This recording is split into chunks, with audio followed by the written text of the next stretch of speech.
You know, some stories are written in ink, but others, well, they feel like they were written by the gods themselves. And that's exactly the kind of story we're diving into today. We're going to talk about a 12th century poet named Jayadeva, whose single masterpiece, just one poem, has shaped how people think about divine love for almost 1,000 years. It's an incredible story. But here's the thing. To really get who Jayadeva was, you've got to start with what he created. We're talking about the Gita Govinda, which literally means the Song of the Cowherd. And look, this is not just any old poem. It's this incredibly passionate, beautiful piece of work all about the divine romance between Krishna and Radha. You get everything: their love, the pain of being apart, even their jealousy, and then finally, this amazing, ecstatic reunion. It's the kind of writing that doesn't just tell you about love, it makes you feel it. Like it's raw, divine, world-shaking power. And what's just mind-blowing is how far its influence has spread. I mean, the Gita Govinda is absolutely not some dusty old book sitting on a shelf. No way. Its verses are the literal foundation of Odissi classical dance and music.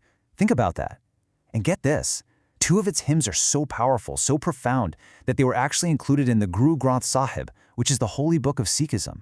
It's been painted onto these gorgeous Patachitra scrolls for ages, and even right now, today, its songs are sung every single day as part of a sacred ritual in the Jagannath Temple at Puri. So yeah, we're talking about one poem that has actively shaped centuries of art, music, and worship. It's huge. So that all leads to the big question, right? If this poem is that important, who is the guy behind it all? Who exactly was Jayadeva? Okay, so here's our game plan. We've already seen how his work echoes through the centuries. We're going to look at the poet and the saint himself, then dive into some amazing stories about when the gods supposedly stepped in. After that, we'll tackle a pretty interesting debate about where he's from. And finally, we'll wrap up with his incredible lasting legacy. All right, first things first. Before we get into all the legends and the big debates, let's just lay out what we actually know about the man himself. See, Jayadeva wasn't just some poet. He was a really key figure in what's known as the Bhakti movement. This was basically a spiritual revolution that was all about personal devotion and a really intense personal love for a god. So for him, writing poetry, that wasn't just making art. It was his way of praying, a direct connection to the divine. Okay, so what do we know? Well, the historical records, especially from the Odissi tradition, give us a few solid details. We know his parents' names, Jayadeva and Radha Devi, and he was married to a woman named Padmavati, who, from what we hear, was an amazing temple dancer in her own right. You can just imagine them, a real artistic and spiritual power couple. His whole life really revolved around his devotion to Lord Jagannath of Puri, who he saw as the ultimate form of Krishna. But this is where his story starts to go beyond just the basic facts and gets into something, well, miraculous. I mean, his life is so wrapped up in these incredible legends, you really can't separate the man from the miracles. And these aren't just simple folktales. They get at a really core belief that his devotion was so pure, so powerful, that the gods themselves just had to get involved in what he was doing. So put yourself in his shoes for a second. You're this deeply devout poet, and you're writing about your god, Krishna. You get to this part of the story where Krishna is just desperate. He's missing Radha so much, and he asks her to place her feet on his head to cure the poison of separation. I mean, wow, that's an image of complete, total surrender. But you're the writer, and you stop. You think, is this too much? Is it too bold? Is it just plain wrong to show a god being that vulnerable? That was the exact problem Jayadeva was facing. This right here, this is the line. Dehi para palava mudaram.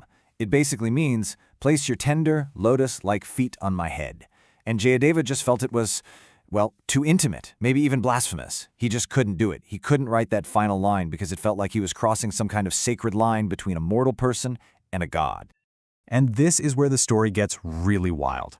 So Jayadeva is totally stuck. He puts his pen down, goes to the river for a bath, probably to clear his head.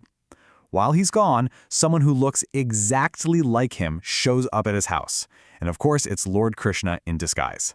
He asks Padmavati, his wife, for the poem and just writes the line, the very one Jayadeva was agonizing over. Then he has a meal and goes to lie down.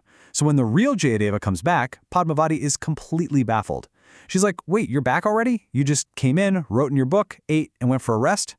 Jayadeva, hearing this, runs to his manuscript, and there it is. The line is written perfectly, and in that moment, he knows. Lord Krishna himself came down to finish the poem, to give his divine stamp of approval on the very words Jayadeva felt he wasn't worthy to write. And that story just perfectly captures what people believe about the Gita Govinda, that it wasn't just a work of human genius. It was something more, a collaboration between a devotee and his god. This legend is what turns the poem from a literary masterpiece into a truly sacred, divinely inspired text. Okay, so we've talked about divine intervention. Now let's get into a more down-to-earth mystery, and a pretty big historical debate that's been going on for a long time. The question is, where was Jayadeva actually from?